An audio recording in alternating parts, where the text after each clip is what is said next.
Hello, in this video I'll be showing you how to reset Google Chrome and restore factory settings. First, you want to open Google Chrome as you can see right here. Then you're going to tap on the three dots in the top right hand corner. And from the drop down menu, you're going to select Settings. Once in Settings, you're going to tap on Reset in the search bar.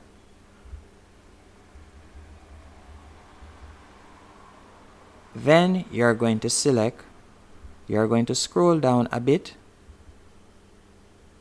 and right where you see reset and clean up, you're going to tap on restore settings to their original defaults. You're going to tap on that. Then you will select the option reset settings, and as you can see, this will reset Chrome settings, Chrome shortcuts, disable extensions, and delete cookies and other temporary site data.